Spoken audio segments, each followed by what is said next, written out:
G'day guys, Gibbo from One Day We Should. Now we get asked all the time about our ute and our setup. We thought we'd do a little bit of a run through video.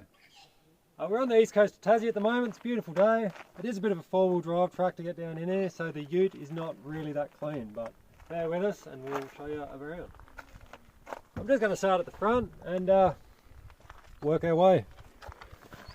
So engine bay, we've added a catch can and a fuel manager from Western Filters. The suspension down here, that's TJM Pace suspension. It's fully adjustable height wise and remote resi, so you can adjust your rebound, all that sort of stuff. Wheels and tyres, we've got CSA wheels, they're 16-inch D-holes, load rated. They've got a little lug centric rim, it takes that vibration out that some steelies get. The tyres, we went with Mickey Thompson ATZ P3s. Now they're an all-terrain, but they're very aggressive all-terrain. They don't make any noise on the highway and hang on really well off-road. Up the front, TJM Outback Bull Bar. It's a bumper replacement. So it fits nicely. It's got rated recovery points and it's winch compatible. So you put the Runva 13 XP winch in this thing, which is a pretty big winch. It's a heavy car. We've pulled this out a couple of times with this thing and it doesn't, no worries at all. The lights are Nava Ultimate LEDs. They're super bright. Pretty happy with them things. A couple of aerials. One's a Uniden UHF. The other one is for the Selfire Telstra reception booster. The other thing you can't see, sits up behind the bull bar there, is a HPD transmission cooler. That's to look after the transmission, obviously run auto, so keeps the temperatures in check. Right, the factory airbox doesn't have a seal in it. We've added one of them and we've also added a genuine Mazda snorkel. So when you're doing water crossings, just keep it nice and clean. Mirrors, we've had clear view mirrors on our last 3 cars and I couldn't recommend them enough. Perfect for towing. Obviously you slide them out when you're towing, push them in when you're not. They're solid. We've given these a pretty good beat up in the bush and they just keep coming back for more. There you go, Darren. First time you've ever opened the door for me. Yeah, I wouldn't get used to it. In the car, right, we've added a switch panel down here, Nava switch panel. It's got controls for everything we need. That's the aerial for the Selfire Telstra reception booster. We have a Heyman Reese brake controller in this ute. It's a good bit of gear. The Uniden UHF, it's got all the controls on the handpiece, so you don't have to get to the UHF itself.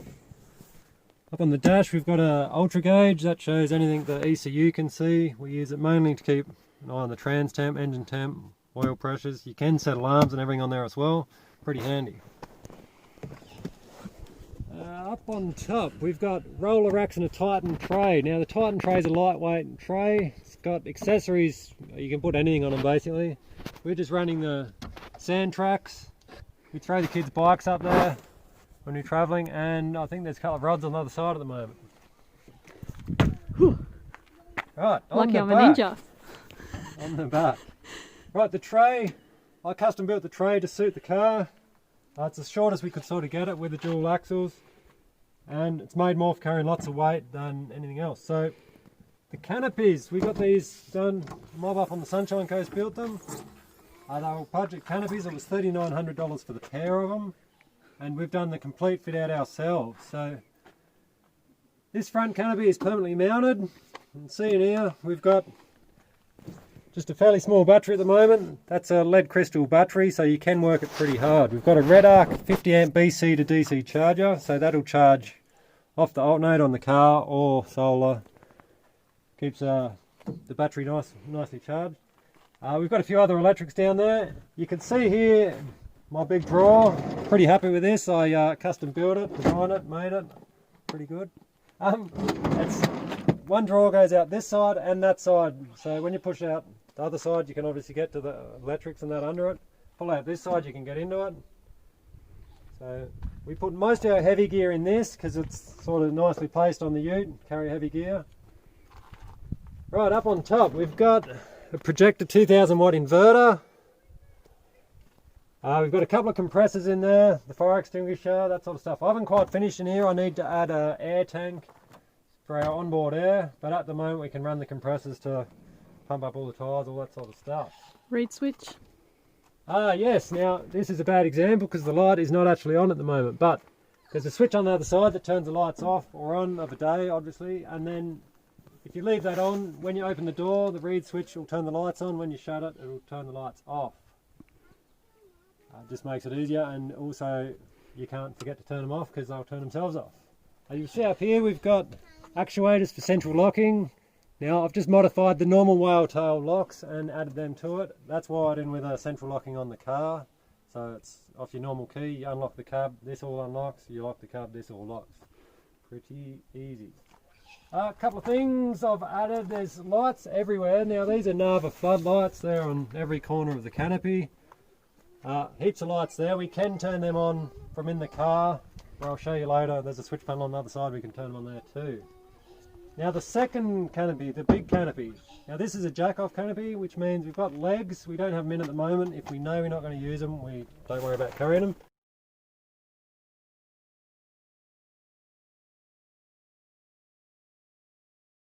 But they basically wind up in here when they're not being used.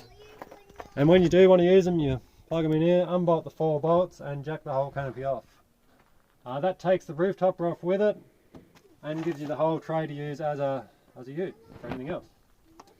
So you can see in here, this is a pretty big canopy. Like I say, we set it all up ourselves, fitted out ourselves, so we've sort of left this side for all our big stuff. There's usually our camp chairs and that gear that goes in here. We set up at the moment, so that's not there. It's not usually this tidy. I did give it a bit of a tidy up for the video. Right, we've got a red arc portable panel there. That's 160 watt panel. So when we set up, if we parked under trees or if we're using plenty of power, we get that out and that charges via the red arc DC-DC. There's also a panel up on top of the camper. So that's a iCamper Skycamp X4. There's the panel. Look out. A lovely assistant, I'll show you. So there's the panel up there, that's another 160 watt, and the tent, that's a 4-person tent, but we can fit our family of 5 in it pretty easy. It's a big tent. We won't set it up, but I think there's a video up on YouTube of us setting it up another time. Subscribe. A couple of spares on the back. We run the same wheels on the caravan, so we carry the spares here and use them for everything if we need them. The tray itself, like I say, we built this for the car. Underneath we've put a 200 litre water tank and an extra 75 litres of fuel in an auxiliary tank. Now they're stainless steel tanks that we custom built to suit as well. Now we've gone with a Heyman Reese X-Bar. This thing's pretty cool, it's got built-in recovery points.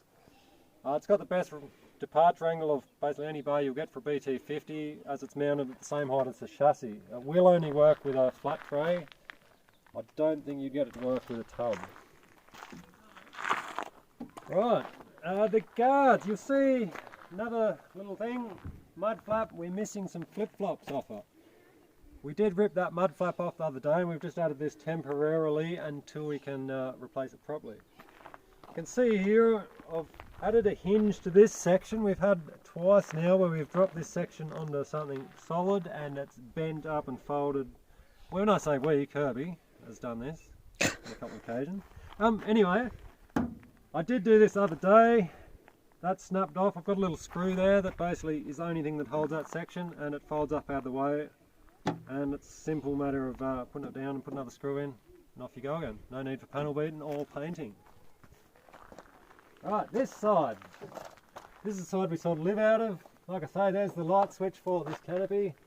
The reed switches are what turns the lights on and off. The canopy's open so the lights are on with that on. We've got Nava 12 volt outlets in there, they're basically everywhere. Right, by setting it up ourselves, we've been able to set up exactly where we want everything. We've gone with the Clearview fridge slide. We didn't have one of these in our last ute, so it made it pretty hard for Kirby to find what she was looking for. Short girl problems. Short girl problems, that's it. This is really handy. It obviously drops a long way, so even Kirby can see what's in there and go find me a beer when I send her to get one. You'll see up here, I'll cop that later. You'll see up here the shelves and that we've built on top of a couple of drawers. These are Super Centre drawers. We've built them in, sort of set everything up where we need it. There's enough room here just for us to put a couple of tables, and we've got a grill there that goes on the fire. We don't have to strap any of that sort of stuff in. That just pushes in and stays where it is with the door shut. It's pretty handy. Yeah, heaps of storage in these drawers. Obviously the shelves above them, we've got plenty of stuff. We try and pack so all the heavy stuff is at the bottom, all the lighter stuff at the top, obviously. Now, this is our little charging bay. So the inverter on the other side comes through to these 230 volt outlets. We've got USB ports, 12 volt outlets, Anderson plugs, all that sort of gear. We've got a Makita charger there. We use Makita hand tools and 18 volt gear, so that's all in there. We use a Nava switch panel. So this does floodlights, controls the pumps. We've got a diesel transfer pump from the auxiliary tank to the main tank. That's what I'm talking about. The main tank is a long range automotive 140 litre tank. That's a steel tank. We have dropped the car on it a couple of times and it doesn't seem to worry it at all. The water, like I say, we've got 200 litres of water on board. There's a couple of valves that control it, so we can pump water basically from town. We can fill the tank. We can pump water in from any fresh water source into the tank. Or if you've got water that's okay to use for washing, that sort of stuff, but you don't want to put in the tank, you can pump straight in and out without filling your tank at all, so you don't contaminate it. That is the same drawer, obviously, from the other side. It comes out this side. We've got more gear in there. Right, another thing up on top here, I've got an outlet for the shower. Now we haven't used that much in Tassie because it's just been a little bit chilly, but that should come in handy once we get to warm weather and washing off sand and all that sort of gear. Now the car is a 6x6. Yes, we get asked all the time, is it a 6x6? It is. So it's a bogey drive. I won't go into it too much. Basically it's full load share between the two rear diffs, coil springs, twin air lockers, both diffs. Pace suspension. Yes, the pace suspension. So we've also got pace shocks at the back, so they're fully adjustable as well. And we've got our resis mounted up here for the back ones, the drive-through diff or the front centre diff, I suppose. The remote resis mounted on the shocks themselves. They're sort of where they're the easiest to get to. Now, I've probably missed lots of stuff. I don't really know. But that's about the ute. Oh, a couple of things. The weights of the ute. So the GVM is 4.5 tonnes. So obviously the conversions add a bit of weight, but we've still got a lot of payload there. And it carries it a lot better than a normal four-wheel drive. It takes, obviously having extra wheels and the way the suspension works, it takes a lot of the sway out. It sits on the road really nicely. Plus it works quite well off-road. The gross combined mass is 8 tonnes, so we can still have a 3.5 tonne on the back and the full payload of the car, so plenty there. Right, that's about it. I've probably missed things. If you think of anything, got any other questions, just hit us up and we'll try and answer your questions. Make sure you leave us a comment and like the post. Share it. Go for it. Cheers, guys. Wrong way. Oh, well, I didn't know. Well, you look like you were talking to it. You look like you were talking to it, lady. Oh, I was just talking to a wall. Yeah, that's...